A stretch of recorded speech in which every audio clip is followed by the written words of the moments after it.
جو اس وقت ماحول میں ہیں ان سے گزارش یہ ہے کہ کما حق ہو، جو دعوت اسلامی کا زمینی کام ہوتا تھا جو کہ کم ہو گیا ہے، ٹھیک ہے نا، یہ میری شکایت بھی میں یہاں درج کروا رہا ہوں کہ زمینی کام کم ہو گیا ہے، مدنی قافلے کم ہو گئے، چوک درس کم ہو گئے، مسجد درس کم ہو گئے، صدائے مدینہ کم ہو گئی، علاقائی دورے کم ہو گئے. تو یہ سارے کام میں میرے مبلغ اسلامی بھائیوں سے آج میں سیما ریکارڈ کے اس پوڈ کاسٹ کے ذریعے میں عرض کرنا چاہ رہا ہوں کہ آپ سب ان کاموں میں لگ جاؤ، کیونکہ یہی امیر اہل سنت کی سوچ ہے کہ کرنے والے کام کرو ورنہ نہ کرنے والے کاموں میں پھنس جاؤ گے. تو ان کاموں کو اپنا لو، انشاءاللہ بیڑا پار ہے. تیسرا آپ نے کہا کہ ڈونیشن کے حوالے سے بالکل ذہن کھول کر دعوت اسلامی کو آپ ڈونیشن دیں. کوئی ایسا مسئلہ نہیں ہے کہ جسے ہم مسئلہ سمجھ رہے ہیں کہ کوئی پیسے کھا جائے گا یا کوئی رکھ لے گا یا غلط جگہ پر استعمال کر لے گا. ایسا آپ بالکل بھی مت سوچئے. بہت ہی نظام جو بنا ہوا ہے مضبوط بنا ہوا ہے. ہاں مگر میں ایک بات کہتا ہوں کہ آپ جس کو بھی ڈونیشن دیں، کسی بھی مبلغ کو آپ ڈونیشن دیں، آپ اس سے رسید ضرور حاصل کریں اور یہ دیکھ لیں کہ جو ڈونیشن لینے کے لیے آیا ہے اس کے اوپر کون نگران ہے، اس تک بھی آپ اطلاع کر دیں آپ کی تسلی کے لیے، ٹھیک ہے نا. وہ آپ کے پاس مان لو کہ علاقائی نگران آیا تو آپ شہر نگران کو بول دو کہ میں نے اتنا ان کو دیا ہے، پھر دعوت اسلامی کی جو رسید آئے گی وہ آن لائن آپ کو رسید بھی مل جائے گی. یہ پبلک رسید کے لیے لینا ہے، یہ پبلک کے لیے یہ پبلک کے لیے ہے کہ یہ آپ رسید ضرور حاصل کریں. آپ کو ڈونیشن کی باقاعدہ ای رسید بھی ملے گی، یعنی آپ کو میسج آ جائے گا، آن لائن رسید ملے گی. نہ ملے اور کوئی یہ بولتا ہے کہ نہیں میں بعد میں دوں گا یا یوں گول مول اگر کوئی کر رہا ہے، تو میں آپ کو اس چینل کے ذریعے آپ سے یہ گزارش کرتا ہوں کہ پورے ہندوستان کے اندر اگر کوئی بھی امامہ باندھا ہوا یا دعوت اسلامی کا حلیہ اپنایا ہوا، اگر کوئی بھی ایسا چیٹر آپ کو مل جائے تو آپ ہم سے رابطہ کریں. انشاءاللہ عز و جل ہم اس کو تو جو سزا ہوگی وہ ضرور دے کر رہیں گے، جو قانوناً سزا بنتی ہے وہ سزا ضرور دے کر رہیں گے. بہت سارے لوگ ہم کوئی اس کی فیور نہیں کرتے ہیں کہ ایسا کرنے والا دعوت اسلامی سے جڑا ہوا رہے. اگر آپ پکڑ دیتے ہیں اور پکڑ کر اس کا جرم ثابت کرتے ہیں تو ہم آپ کے شکر گزار ہوں گے. آپ نے کبھی اپنی زندگی میں ایسا محسوس کیا کہ دعوت اسلامی کی لبادہ اوڑھ کر کچھ فراڈ ہو رہا ہے یا کوئی چندہ کلیکٹ کرنے آیا جبکہ معلوم ہوا کہ وہ بندہ دعوت اسلامی سے ہے ہی نہیں؟ یہاں پر میں نے ایک شعر تیار رکھا ہے، بڑا پیارا شعر ہے کہ لباس خضر میں یہاں ہزاروں رہزن پھرتے ہیں، اگر جینے کی تمنا ہے تو کچھ پہچان پیدا کر. کیا بات. تو بس یہی ہے کہ ہمیں یہی دیکھنا ہوگا کہ یہ حلیہ پہن کر آیا ہے تو یہ دعوت اسلامی والا ہے یا نہیں ہے، تو یہ پہچان پیدا کرنا ہوگا. ورنہ امامہ تو آپ مکتبۃ المدینہ پہ جا کے پیسے دیجئے تو آپ کو امامہ مل جائے گا. ڈریس سلانا ہے تو درزی ناپ لے کے وہ اسی انداز کا حلیہ سی کر دے دے گا. تو کچھ پہچان جو پیدا کرنی ہے وہ جو ڈونیٹ کرنے والے ہیں ان کو ہی یہ پہچان پیدا کرنی ہوگی تو بہتر رہے گا. یعنی پبلک کو آپ پبلک کو ایورنیس لانی پڑے گی اپنے اندر کہ وہ جانچ لے، بھانپ لے، سمجھ لے کہ یہ بندہ صحیح ہے یا نہیں ہے. جی کیا بات. اب میں آپ سے کچھ چند سوالات پوچھنا چاہوں گا جو کہ خاص طور پر ایک یہ یوں کہیں کہ پبلک ڈیمانڈ ہی ہے. تو میں سب سے پہلا سوال، 20 سال دعوت اسلامی کو دینے کے بعد جب آپ نے یہ فیصلہ کیا میں بزنس میں آؤں گا، کیا لوگ آپ پہ سوال اٹھائے؟ بالکل انہوں نے سوال اٹھایا اور ان کا اٹھانا بھی ان کی جگہ پر صحیح ہے، لیکن چونکہ میں دیمک تو نہیں ہوں کہ جس سیٹ پر بیٹھا ہوا ہوں اس سیٹ کو ہی کھا جاؤں. جی تو اس لیے میں نے وہ سیٹ چھوڑ دی اور اس پر دوسروں کو بٹھا دیا. اگر آپ دعوت اسلامی میں ہی ہوتے تو کیا اتنا بڑا بزنس امپائر کھڑا کرنا ممکن تھا؟ میں سمجھتا ہوں کہ مشکل تھا، کیونکہ اس کے لیے وقت درکار ہے. تو آپ دعوت اسلامی میں وقت دے رہے ہو تو آپ کو جب ذمہ داری ملی ہے تو ذمہ داری پر رہتے ہوئے وہاں کے تقاضے پورے کرنے ہوتے ہیں، اور جب آپ بزنس میں آتے ہیں تو بزنس میں وقت دے کر اس کے تقاضے پورے کرنا ہوتا ہے. تو میرا ایک اصول ہے کہ میں 2 کشتیوں میں سوار ہونا مجھے نہیں آتا. صحیح. بزنس گرو ہونے کے بعد کیا کبھی دینی مصروفیات کم ہونے کا احساس ہوا؟ بالکل کبھی کبھی ہوتا ہے، مجھے ابھی بھی یوں ہوتا ہے کہ میں اس ڈریس میں ہوں اور یہ جائز لباس ہے میرا جو میں پہنا ہوں، پینٹ شرٹ، تو اس پر بھی مجھے تبلیغ کا حق ملنا چاہیے، اور مجھے آج بھی فیضان مدینہ میں بلایا جانا چاہیے، اور میں نعت پڑھ سکتا ہوں، میں بیان کر سکتا ہوں، تو آج بھی مجھے مائک دینا چاہیے. تو یہ مجھے احساس ہوتا ہے. اور کبھی نہ کبھی ہو سکتا ہے اللہ وہ دن بھی لائے کہ حلیے کے علاوہ جو میرے جیسے لوگ ہیں ان کو بھی وہ موقع ملنا شروع ہو جائے گا، اور ایک دن آئے گا کہ دعوت اسلامی میں انشاءاللہ اس وقت لاکھوں لوگ ہیں، اس وقت کروڑوں لوگ ہوں گے. تو بہت اکثر دیکھا جاتا ہے کہ جو حلیے میں نہیں ہے اس کو قریب آنے نہیں دیا جاتا. تو یہ کانسیپٹ ہے یا یہ طریقہ ہے کہ یہ بندے کو ہی آنے دیا جاتا ہے؟ باقی کا اب جو کانسیپٹ بنا ہوتا ہے کہ یہ اس کی رول یہ ہے کہ یہ امامہ ہو اور اس کے پاس میں کرتا پیجامہ ہو، اور یہ کرتا پیجامہ بھی جس طرح سے ہونا چاہیے اسی طرح سے، ورنہ وہ ہمارے ساتھ نہیں آتا. یہ کانسیپٹ بدلنا نہیں چاہیے؟ بالکل بدلنا چاہیے، اور میں سمجھتا ہوں کہ اس چیز کو دعوت اسلامی بھی سمجھ رہی ہوگی، اور کبھی نہ کبھی آپ جو بات کہہ رہے ہیں اور جو آپ کے سوال سے جو بات مجھے سمجھ میں آ رہی ہے، اور جو میری بھی ایک خواہش ہے کہ انشاءاللہ وہ بھی ہوگا. ہو سکتا ہے کہ آنے والے دنوں میں کوئی پینٹ شرٹ والا بھی دعوت اسلامی کا رکن شورا بن جائے. اللہ اکبر. ہاں بن جائے، یہ میری تمنا ہے جی کہ کوئی بنے، تاکہ لاکھوں پینٹ شرٹ والے جو ہیں وہ دعوت اسلامی میں شامل ہو جائیں گے. کیا قباحت ہے اگر پینٹ شرٹ پہ اگر کوئی تبلیغ کرتا ہے تو؟ کوئی قباحت نہیں ہے. کیا بالکل پینٹ شرٹ ہمارا مقصد پینٹ دین شرٹ اسلام کی پہچان ہے؟ نہیں، پہچان تو دین اسلام کی بنی ہوئی نہیں ہے فی الوقت. تو جو بر صغیر کی آپ بات کرتے ہیں، پاک و ہند یا بنگلہ دیش وغیرہ کی بات کرتے ہیں، تو اس میں جو دیندار حلیے کے طور پر لیا جاتا ہے وہ پیجامہ اور اوپر جو کرتا پہنا جاتا ہے اس کو لیا جاتا ہے. اب وہ سنت ہے نہیں ہے، وہ بہت بڑی اس کی ایک الگ ایک بحث ہے، وہ ٹاپک ہے، اس پہ کبھی ہم ڈسکس کریں گے. لیکن وہ اسلام کا سمبول فی الوقت اس کو ہی سمجھا جاتا ہے. اور تبلیغ کرنے میں جو ہم جس سے وابستہ ہیں اہل سنت والجماعت، تو اس میں اس کو دیکھا جاتا ہے. لیکن چونکہ دعوت اسلامی گیم کو جو ہے وہ چینج کر دیتی ہے، تو مجھے ایک امید ہے کہ اگر دعوت اسلامی اس میں پہل کرے گی، اور امر بالمعروف کا جو اہم فریضہ ہے، یہ اس وقت جو عوامی لباس ہے اس میں بھی یہ حق دے دیا جائے گا، تو اس سے دعوت اسلامی کو بہت زیادہ فروغ ملے گا. ہم نے اپنی رائے رکھی. جی، کیا کبھی بزنس میں آنے کا افسوس ہوا؟ نہیں جی، مجھے تو بہت خوشی ہے کہ میں بزنس میں آ گیا، بہت اچھا کیا الحمدللہ. ظاہر سی بات ہے بزنس میں آنے کے بعد تو بہت مجھے خوشی ہو رہی ہے، میں اس پر اللہ کا شکر ادا کرتا ہوں. اگر بزنس اور دینی ذمہ داری ایک ہی وقت سامنے آ جائے تو پہلی پریورٹی کس کو دیں گے آپ؟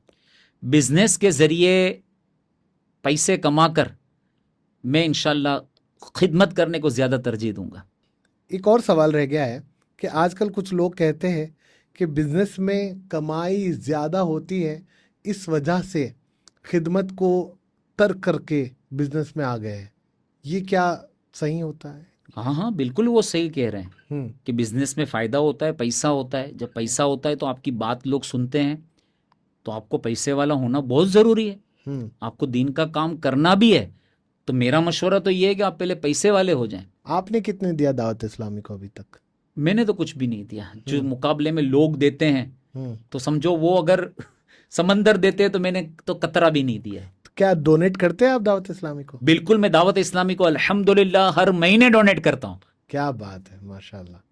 یہ جو پیغام ہے، آپ ہر مہینے جو ڈونیٹ کرتے ہیں دعوت اسلامی کو، تو ایسے کئی سارے لوگ ہیں جو اس وقت دیکھ رہے ہیں، کیا ان کو کیا پیغام ملنا چاہیے؟ یہ ایک، اس کے بعد میں ہم سیدھا ایک سوال ایک جواب. بالکل، انشاءاللہ تن من دھن 3 چیزیں ہوتی ہے نا، تو جیسی ضرورت ہے اس طرح سے آپ سپورٹ کیجئے. آپ تن دے سکتے تن دیجئے، من تو لگا ہوا ہی رہے گا، اور دھن کی ضرورت ہے تب دھن دیجئے. تو پہلے ہم نے تن کے ذریعے سپورٹ کیا، اب دھن کے ذریعے کر رہے ہیں. ہاں، پہلے فزیکلی آپ 2 وقت فزیکلی جب آپ نے دے دیا، اب آپ کو فائنینشیل سپورٹ کی ضرورت ہے تو فائنینشیل سپورٹ بھی کریں. جس سے جو ہو سکتا ہے وہ دین کے کام میں اس کو مدد کرنا ہی چاہیے. نہ دعوت اسلامی بلکہ ہر کسی کو مدد کرنا چاہیے، جو بھی اہل سنت کے جو بھی ادارے ہیں، جو بھی ہمارے ادارے ہیں، چاہے حیدرآباد میں جامعہ نظامیہ ہے، ہمارا اتنا بڑا ادارہ ہے، اس کو بھی مدد کرنا چاہیے. کیا بات. اب آپ وہیں پہ رکھیں گے، ادھر نہیں پلٹ لیں گے کیمرہ، ٹھیک ہے؟ وہیں پہ رکھیں. آپ کو میں چند سوالات پوچھوں گا، 10 میرے سوالات رہیں گے، اس کے اندر سانس لینے کا گیپ نہیں ہوگا. جو آپ جس طرح سے آپ کے ذہن میں آ رہا ہے وہی جواب. اگر آپ نے سانس لے لیا تو پھر وہ آپ نے سوچنے کا وقت لیا، ایسا سمجھا جائے گا. بالکل ٹھیک ہے؟ تو میں سوالات شروع کروں آپ سے. بالکل. چائے یا کافی؟ چائے. بزنس یا خدمت؟ بزنس. پروفٹ یا ریپوٹیشن؟ ریپیٹیشن. کتاب یا موبائل؟ کتاب. حیدرآباد یا دبئی؟ حیدرآباد. موبائل مارننگ یا نائٹ؟ نائٹ. ایک لفظ میں اپنی پہچان؟ غلام مصطفیٰ. ایک شخص جس کو آپ نے سب سے زیادہ انسپائر کیا؟ امیر اہل سنت مولانا الیاس قادری صاحب. کیا بات. ایک عادت جو ہر بزنس مین میں ہونی چاہیے؟ دیانت داری. اگر ایک میسج پوری دنیا میں دینا ہو تو کیا دیں گے؟ ایک لفظ میں اگر کہنا ہو تو یہی کہا جائے گا کہ ماں باپ کی دعائیں لے کر آگے بڑھو. کیا بات. بہت شکریہ، آپ نے بہترین اپنا وقت ہمیں فراہم کیا ہے، اور ماشاءاللہ اس پوڈ کاسٹ کو ایک آپ نے 12 چاند، میں تو 4 چاند نہیں بولوں گا، 12 چاند آپ نے لگا دیے ہے. بہت شکریہ، بہت مشکور ہوں. میں آپ کا شکر گزار ہوں سید عمران مصطفیٰ صاحب کہ آپ نے مجھے اس قابل سمجھا اور یہاں پر بلایا.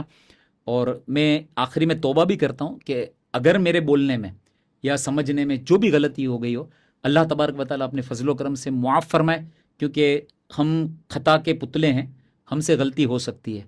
لا الہ الا اللہ محمد رسول اللہ صلی اللہ تعالیٰ علیہ وآلہ وسلم. بہت شکریہ، جزاک اللہ خیرن کثیرن. انشاءاللہ پھر ایک اور پوڈ کاسٹ میں آپ سے ملاقات ہوگی. تب تک کے لیے شب بخیر. السلام علیکم ورحمۃ اللہ وبرکاتہ.